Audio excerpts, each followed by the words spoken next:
Hello అండి, hi. నా పేరు డాక్టర్ మనోజ్ చక్రవర్తి అండి. నేను యశోద హాస్పిటల్ సోమాజిగూడలో సీనియర్ ఆర్థోపెడిక్ సర్జన్గా పనిచేస్తున్నాను. నేను కరీంనగర్ అండ్ వరంగల్ కూడా వెళ్తుంటాను. మీకు అక్కడ ఏమైనా మెడికల్ రిలేటెడ్ సమస్యలు వస్తే అక్కడ కూడా నాకు చూపించుకోవచ్చు.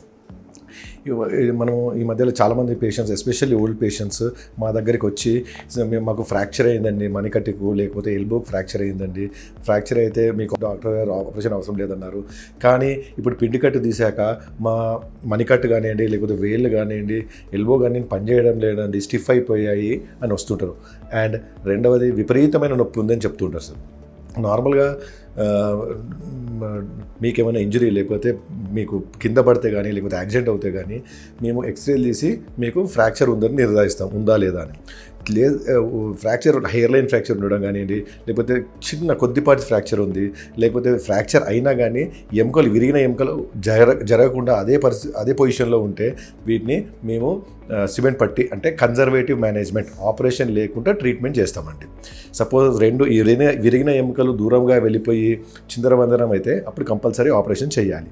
కానీ హెయిర్ లైన్ ఫ్రాక్చర్స్, చిన్నపాటి ఫ్రాక్చర్స్, చిన్నపాటి ఫ్రాక్చర్స్ లేకపోతే మరియు మితిమీరిన ఓల్డ్ ఏజ్ ఉంటుంది, వాళ్ళు సర్జికలీ ఫిట్ అంటే ఫిట్నెస్ ఉండదు, ప్లస్ వేరే కోమార్బిడిటీస్ అంటే హార్ట్ ప్రాబ్లమ్స్ లేకపోతే ఇతర ప్రాబ్లమ్స్ ఉంటాయి, సర్జికల్ అనస్థీషియాకి ఫిట్ లేని వాళ్ళకి మేము ఈ పిండి కట్టుతోని చెయ్యి ఫ్రాక్చర్స్ లేకపోతే యాంకిల్ ఫ్రాక్చర్స్కి ట్రీట్మెంట్ ఇస్తుంటాం.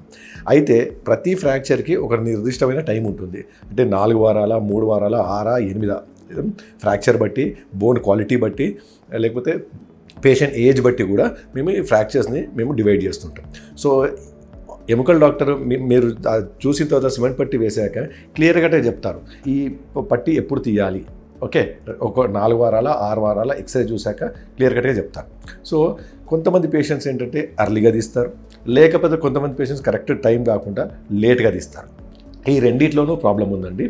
సో అర్లీగా తీసే వాళ్ళకు విపరీతమైన నొప్పి ఉంటుంది, లేట్గా తీసే వాళ్ళకు కూడా నొప్పి ఉంటుంది, ప్లస్ మూమెంట్స్ అన్నీ పోతాయి. సో మనం ఫ్రాక్చర్ అతకడమే కాదు, మూమెంట్స్ కూడా చేసుకోవాలి, అంటే చెయ్యి ఫంక్షనింగ్ కావాలి. ఇదొక పాయింట్.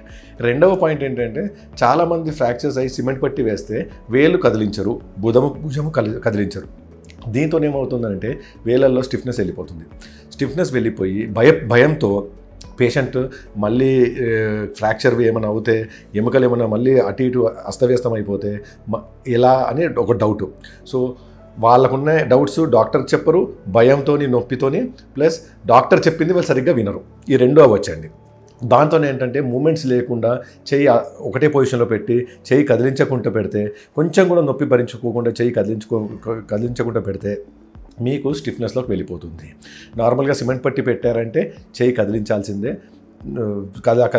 కదిలించకుండా భయంతో అలానే పెట్టుకుంటే స్టిఫ్నెస్లోకి వెళ్ళిపోతుంది. ఎముకల నుంచి కాల్షియం వెళ్ళిపోయి విపరీతమైన నొప్పి ఉంటుంది. మళ్ళీ అప్పుడు డాక్టర్ దగ్గరికి వచ్చి మాకు ఎముక అతికింది కదండి, మళ్ళీ వీళ్ళకి ఏమైనా మళ్ళీ డౌట్స్ అడుగుతుంటారు. అలా కాకుండా సరిగ్గా ఫిజియోథెరపీ అండ్ కొంచెం ట్యాబ్లెట్ చేస్తే అవి తగ్గుతాయి, లేకపోతే అస్సలు మీకు మూమెంట్స్ అనేవి రావు.